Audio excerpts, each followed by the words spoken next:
It's a pretty good H Mart. My kimchi looks a little more red. Check out this new H Mart. It's in an area called Redmond in Washington, Seattle. Like, these tanks look hella clean, man. I'm still new to this one, but I think this is normal to come at this time. Like when the guy's washing the floor, this is the time to come. Like, just look around, it's completely empty. Come here at 8:25 and you're good, man. There will be no one here. It looks like they also have a section for all this like hot pot supplies, or what is this, hot pot supplies? No, this is Korean barbecue supplies. Super nice. I'll have to come back for that later. So the only reason why I see myself even coming here is just for this Napa cabbage. But the main thing is the Napa cabbage. They just have the good stuff here. I don't think I can find good Napa cabbage at normal stores. Not to say you can't, but I don't really see them there. Another thing would have to be this guy, daikon radish, 98 cents a pound. Actually, another thing I don't think I would find at the regular store. Okay, maybe I'm getting ahead of myself here, but yeah, daikon radish, Napa cabbage, carrots I could definitely find at a regular store, but I'm already here, so I just need one carrot, one daikon radish, and one little nub of ginger. That's all I really need from H Mart right now. This is the most instant noodles I've ever seen in a store. Like, not even the other H Mart does this. This is all instant noodle section. This is crazy. Like, dude. I love instant noodles. What do you guys think of them? They're the best, but like, I don't eat them anymore. It's just like cheeseburgers, you know? Like, I love them, but I don't really eat them anymore. Like, very rare occasion just because they're bad for you, but isn't that crazy? Huge instant noodle section. That's awesome. If you were shopping to make kimchi, this is the section you want to be in, and that is the gochujang section.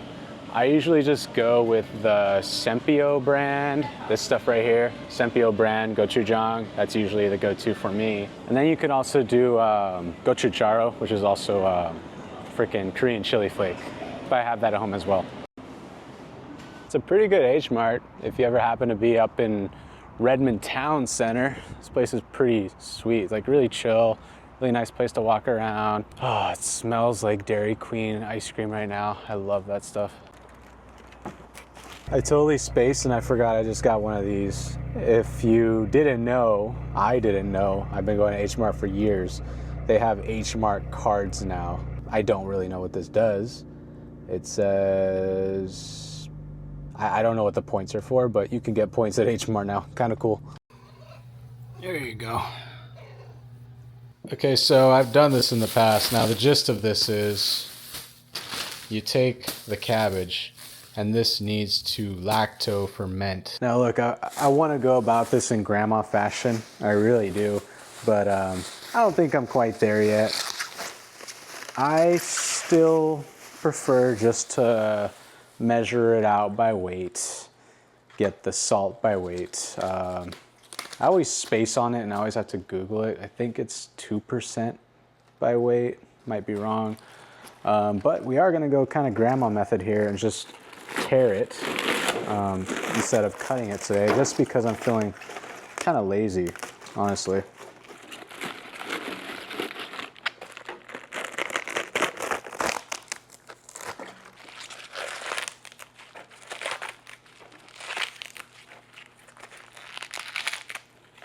Kind of fun. It's actually kind of satisfying to do this. Okay, so I've got 1,250 grams of cabbage. What's 3% of 1,250? It's 37.5. So we need 37 grams of salt in this. That's a little over. That's 45 grams. I mean, even that doesn't seem like enough. Let me see real quick.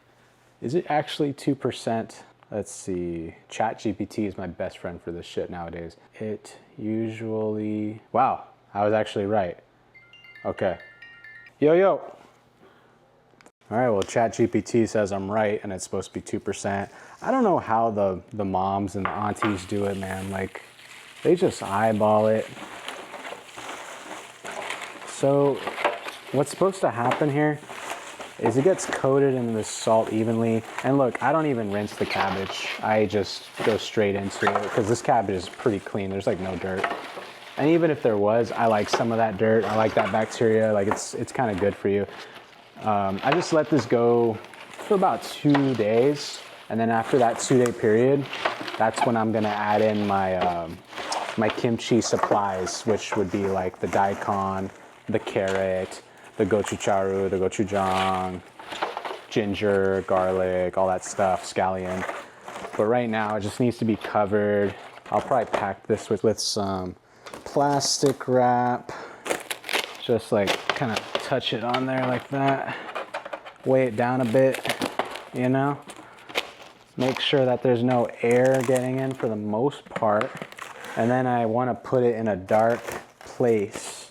And so what lacto fermentation is doing is it's promoting that bacterial growth.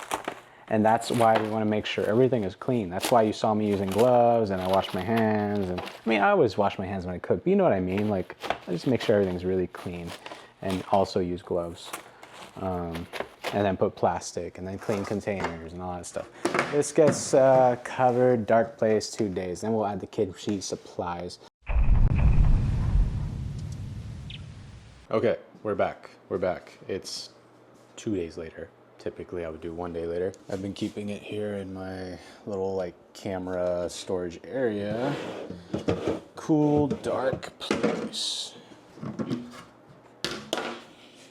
Oh, it starts to smell funky. I mean, this is actually how you can make sauerkraut, just so you know. It would just take like different spices, like caraway and maybe mace, stuff like that. Anyways, at this point, this is when I could start putting all the, what I like to call is the kimchi stuff, like the ginger, the carrot that I bought, the daikon, the gochujang, and the gochugaru, all that stuff.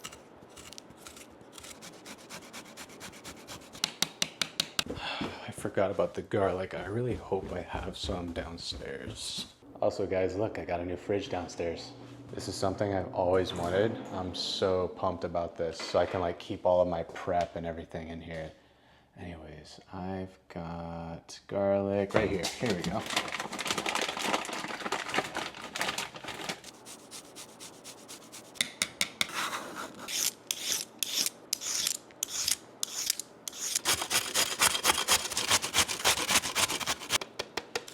Scallions. Now this is the part where I will say you need gloves. I mean, you can wash your hands, but getting all this chili on your hands, it's gonna hurt later. Especially if you wear contacts like me. I tend to make mine a little spicier than others, just because I like it spicy. So I'll add like gochugaru and I'll add gochujang, which is not typical. It's usually like one or the other, but I like adding both.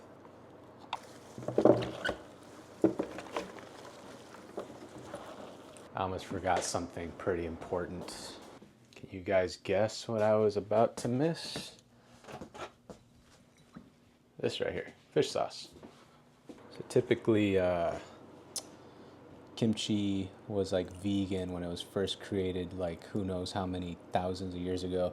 But nowadays it's got fish sauce, or it has the fermented bay shrimp, those tiny guys.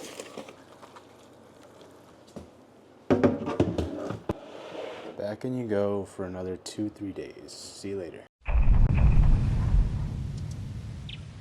A day later, let's pull it out.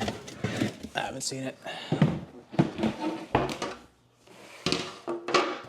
I can smell it through the plastic. Oh man, it smells good.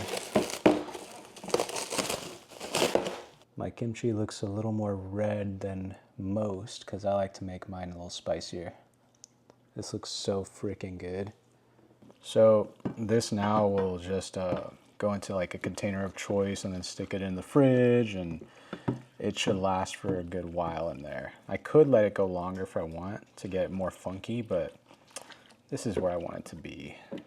Also, it's not that cold in Seattle anymore, so the weather affected how fast it fermented